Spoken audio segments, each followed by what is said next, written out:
In this video, we're going to look at section 4.2, apply congruence and triangles. So now we're going to look at identifying congruent figures. So congruent figures have all parts in one figure are congruent to the corresponding parts in the other figure.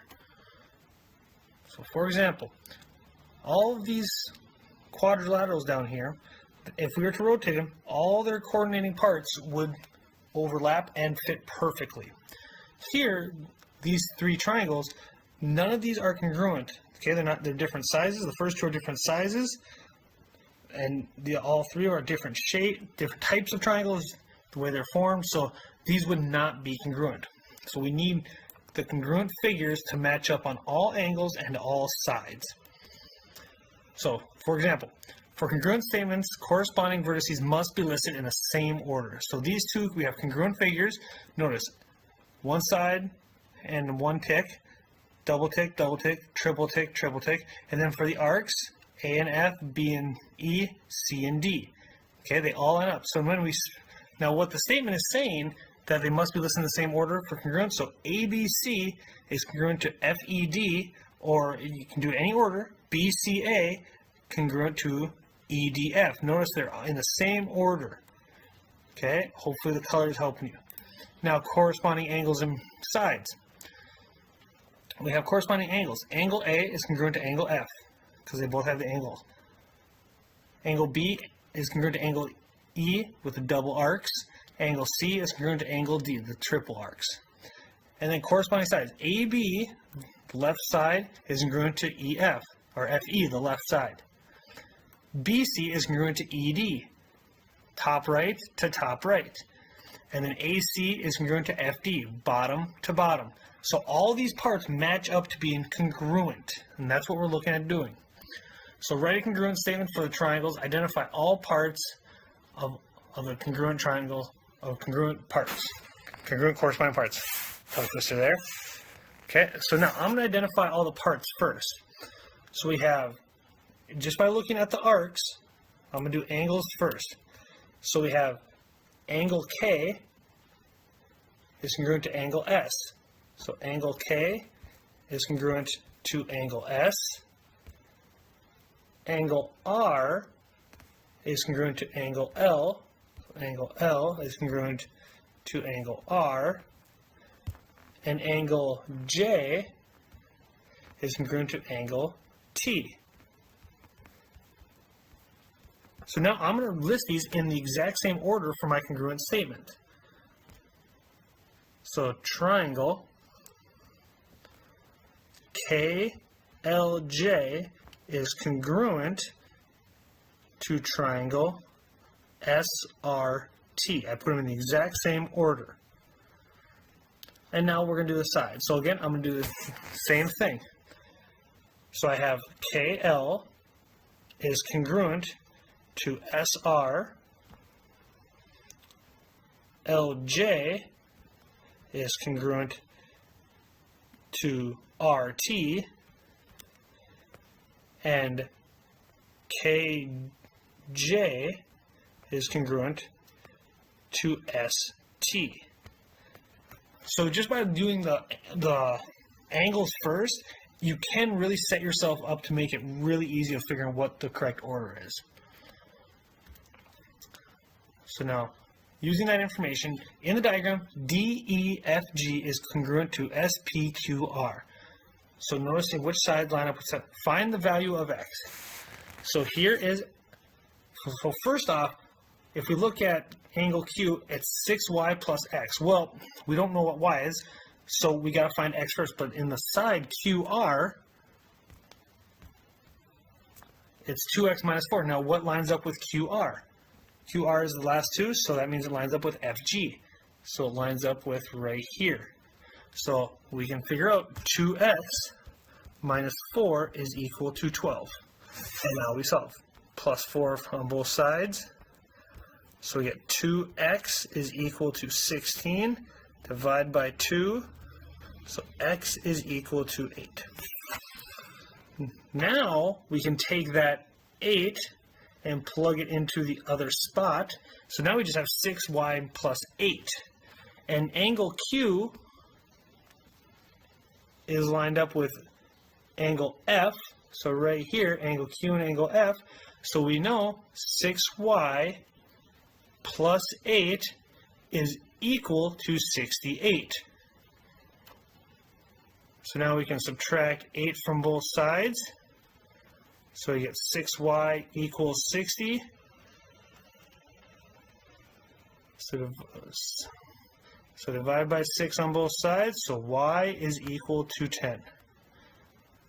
And there we go. So now we have y is being 10 and x is being 8. The third angle theorem. If two angles of one triangle are congruent to two angles of another triangle, then the third angles are also congruent. And that just kind of makes sense because think about it, if angle A is 40, that means angle D would be 40. If angle B is 120, angle E is 120. Well, with only being 180 degrees in each triangle, what's left? Angle C must be 20, and so must angle F. So it just has to happen. So now, find measure of angle BDC. So I'm going to look at two triangles here. So I'm going to look at ACD, okay, and then I'm going to look at also BCD. So if I can separate those two triangles, it makes it a lot easier. Okay, so I have this triangle here, and I have this triangle here. So now looking at these two triangles makes it a lot easier. So we saw angle C at the bottom matches up with angle D at the bottom, which is 30. So that means this angle must be 30. And then if angle A is 45, angle B must be 45. So then all we have to do is do a little algebra, little thinking, and find the third missing angle, angle D, and we can say, I'm just going to call it x for now, so x plus 30 plus 45 equals 180. So I get x equals x plus 75 is equal to 180. So subtract 75 from both sides. So x, or angle BDC, must equal 105. So being able to pull those triangles apart and look at them separately makes it a lot easier. Okay, we're not going to write a proof, but we're going to talk about this one. So AD is congruent to CB. So AD congruent to BC.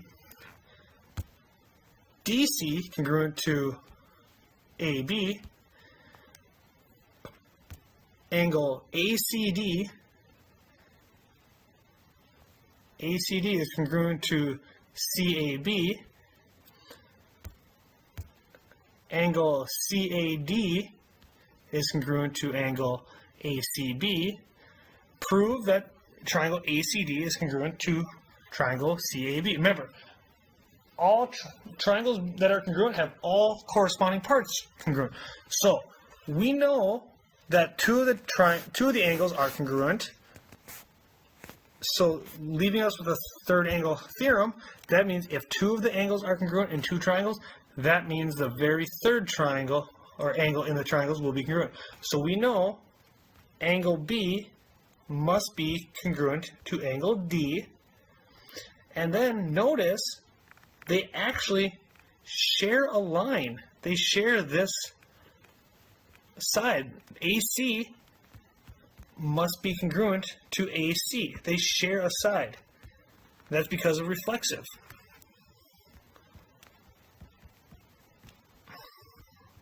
So right there I have shown that all three sides are congruent to each other and all three angles are congruent to each other. So that tells us that the two triangles must be congruent. And then just to end the video, we got the properties of congruent triangles. So we've seen these properties before. We've got the reflexive property of congruent triangles. For any triangle ABC, ABC is congruent to triangle ABC. Remember, a triangle is always congruent to itself.